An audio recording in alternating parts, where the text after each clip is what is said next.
L'Organisation mondiale de la santé a décrété que l'épidémie d'Ebola en Afrique de l'Ouest ne représente plus une urgence de santé publique de portée internationale. Au Niger, la Cour d'appel de Niamey a accordé ce mardi la liberté provisoire à l'opposant candidat Ama Amadou.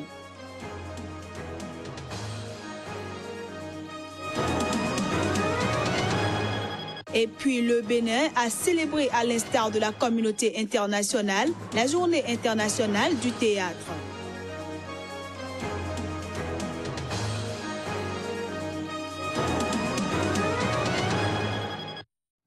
Merci de préférer Sika TV pour vous informer. Mesdames, Messieurs, bonjour et bienvenue dans cette nouvelle session de l'information sur Sika.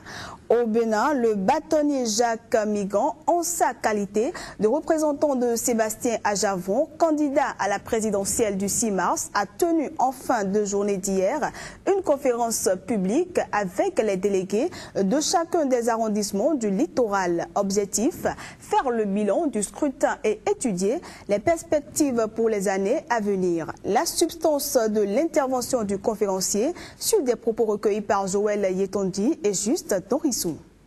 Mesdames, Messieurs, l'élection présidentielle de 2016 a mis fin à certaines certitudes. L'une des leçons majeures que l'on peut tirer de cette élection présidentielle est l'échec des partis politiques en tant que vecteur d'expression de la légitimité populaire. Le candidat porté par les trois plus grands partis politiques du Bénin, FCBE, PRD, RB, n'a pu réaliser plus de 34% des suffrages exprimés au second tour du scrutin. Cette élection a révélé l'adhésion des Béninois en faveur des candidatures indépendantes, comme celle des deux hommes d'affaires charismatiques, savoir Patrice Talon et Sébastien Adjavon, qui ont obtenu respectivement 23 et 22% des suffrages exprimés au premier tour de l'élection présidentielle. Ce score inédit réalisé par l'un et l'autre témoigne de la faiblesse des partis politiques. Il illustre le rôle prééminent des mouvements, des groupements et des associations des jeunes et des femmes d'origine socio-professionnelle très différentes et qui ont suscité et porté la candidature de ces deux hommes d'affaires.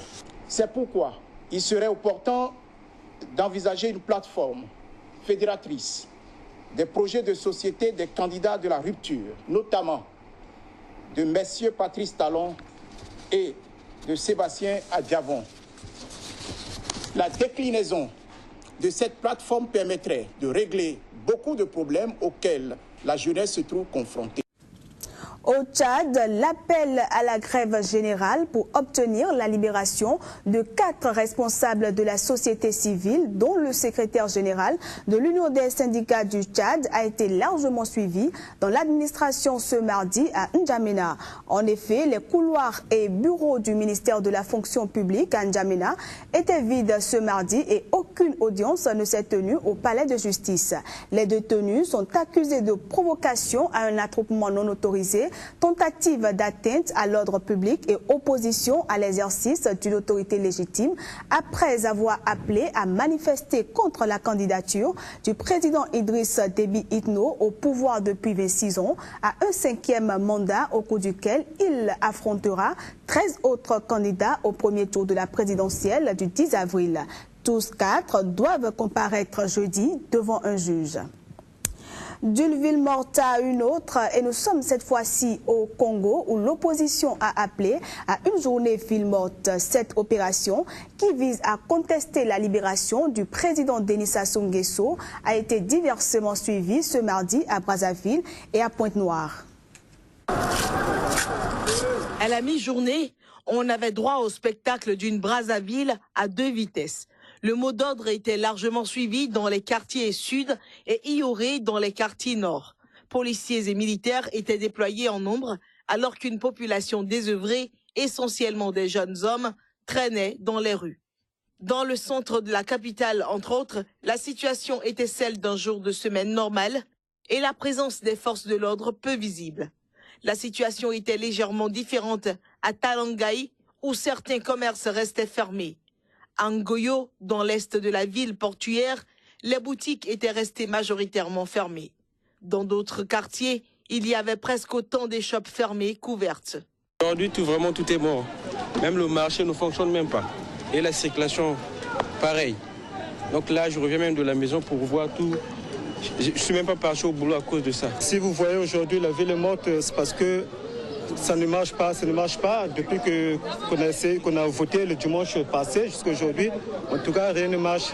À la base de cette situation, la réélection au premier tour, avec plus de 60% des voix de Sassou Nguesso, qui cumule plus de 32 ans à la tête du Congo. Une coalition de 5 candidats d'opposition, qualifiant ce score de forfaiture, a appelé la population à contester la réélection du président par des voies légales et pacifiques, en commençant par une journée ville morte. Un rebondissement dans l'affaire Hama Amadou au Niger. La Cour d'appel de Niamey a accordé ce mardi la liberté provisoire à l'opposant candidat qui est hospitalisé en France depuis le 16 mars. Hama Amadou, on s'en souvient, avait été évacué de sa prison nigérienne où il se trouvait pour son implication dans un présumé trafic d'enfants. Reportage. La décision est claire, la Cour statuant publiquement contradictoirement en matière correctionnelle vient d'ordonner la liberté provisoire du président Hama Amadou. À partir d'aujourd'hui, il est en liberté provisoire. Il a donné la preuve que le Niger, c'est son seul pays. Il a une seule nationalité, celle du Niger. Il m'a dit officiellement, une fois, quand j'étais parti le voir, que même si on va le mettre dans une bouteille, il va rentrer au Niger. Et il a donné la preuve. La décision est claire. La Cour d'appel vient d'ordonner la libération provisoire du candidat Hama Amadou. Il est libre à partir d'aujourd'hui, a affirmé à la presse Maître Mossi Boubacar, un des avocats de Hama Amadou, qui a passé toute la campagne électorale de la présidentielle en prison. Selon une autre source proche du dossier, à sa sortie de l'hôpital parisien où il est soigné, Hama Amadou n'aura plus à regagner sa prison de Filingué à 180 km au nord de Niamey. L'opposant nigérien, à sa sortie d'hôpital, devra toutefois continuer à suivre des soins pendant sa convalescence avec un séjour recommandé sur Paris pendant 1 mois. Il est poursuivi pour une affaire de trafic d'enfants qui empoisonne le climat politique nigérien depuis 2 ans et dans laquelle une vingtaine de personnes sont impliquées. L'opposant a toujours affirmé qu'il s'agissait d'un montage politique destiné à l'empêcher d'être élu président. Le pouvoir, lui, parle de dossiers de droit commun et d'indépendance de la justice. Amadou, qui avait précipitamment quitté le pays pour la France afin d'échapper à la procédure, a été écroué dès son retour d'exil le 14 novembre 2015. Cette décision survient moins d'une semaine après une autre également favorable à Hama Amadou. La Cour de cassation a confirmé récemment qu'il fallait que la justice civile tranche la filiation de la trentaine d'enfants concernés par le présumé trafic avant un éventuel procès pénal. Une vingtaine de personnes, dont Hama Amadou, sont poursuivies pour supposition d'enfant, un délit consistant à attribuer la maternité d'un enfant à une femme qui ne l'a pas mise au monde. L'opposition demande d'ailleurs au président Mahamadou Issoufou, dont elle conteste la réélection, de libérer ses membres emprisonnés en préalable à tout dialogue politique suite à la proposition du camp présidentiel d'entrer dans un gouvernement d'union nationale. On en vient à présent à l'actualité au Burundi où 7 personnes ont été blessées, dont 2 grièvement dans l'explosion ce mardi de 2 grenades lancées contre un bus de la police burundaise. C'est du moins ce qui ressort de l'annonce faite par le porte-parole adjoint de la police burundaise, Moïse Nkurunziza. Les détails. Alors que le bus de la police venait de s'arrêter dans le quartier de Gassonvi, à la périphérie nord-est de la capitale Bujumbura, pour que les policiers puissent en sortir, une grenade a été lancée à l'intérieur du bus vers 12h, 10h30 heure GMT et une autre sous le véhicule, a expliqué Moïse Nkurunziza, le porte-parole adjoint de la police. Il y a eu 7 blessés, 6 policiers et un enfant que sa maman policière ramenait du dispensaire et 2 parmi eux sont grièvement blessés, a-t-il poursuivi, Ajoutons que la police recherchait les criminels non identifiés responsables de cet attentat.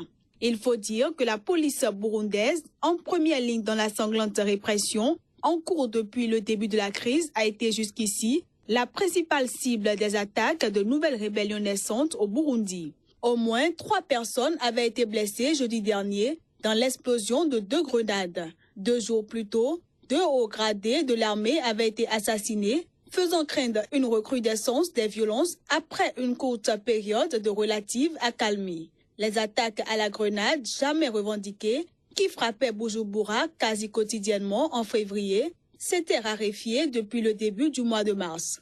Rappelons que le Burundi a plongé dans une grave crise émaillée de violence lorsque le président Pierre Nkurunziza a annoncé sa candidature en avril 2015 pour un 3e mandat. Les violences ont déjà fait plus de 400 morts et poussé plus de 250 000 personnes à quitter le pays. Parlons santé à présent et malgré une résurgence du virus d'Ebola en Guinée qui a fait 5 morts depuis le 16 mars, l'Organisation mondiale de la santé, OMS, a officiellement annoncé ce mardi que l'épidémie en Afrique de l'Ouest ne constituait plus une urgence de santé publique de portée internationale. C'est ce qu'a déclaré Margaret Chan, directrice de l'OMS, lors d'une conférence de presse, mettant ainsi fin à cette procédure d'urgence décrétée en août 2014. Elle a cependant mis en garde contre toute complaisance à l'égard du virus qui subsiste dans l'écosystème en Afrique de l'Ouest et souligné que la vigilance était cruciale pour répondre à de nouveaux cas. Pour finir, à l'instar de la communauté internationale, le Bénin, par le biais du Festival international du théâtre, a également célébré la Journée mondiale du théâtre. Retour sur les temps forts de cette célébration. Je permets aux hommes de tutoyer le paradis. Les petits saints. Je laisse ces grands surnoms ce qui ne touche pas chez les légitimes femmes. Trop prononcé de la grosse pudeur pour prendre la vie. La Journée mondiale du théâtre coïncide cette année avec la célébration de la 13e édition du Festival international du Bénin, FITEB.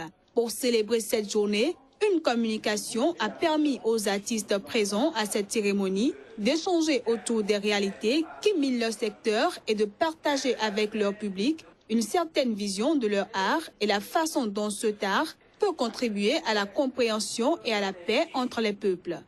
Aujourd'hui, le personnel, nous sommes en manque de personnel au niveau de l'activité culturelle.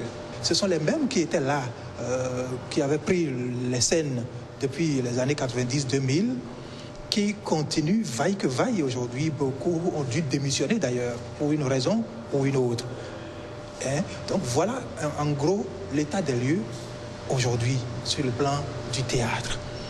Nous souffrons de beaucoup de choses aujourd'hui. À la fin de cette communication, au total, 5 artistes béninois ont été honorés au siège du FITEB à Cotonou. Je suis très contente. Je ne m'attendais pas du tout à ce prix. Les mots me manquent. Je ne m'attendais pas à ça. Mais on dit quand la qualité y est, les tracasseries s'oublient. On sait ce que c'est que le théâtre et on le saura.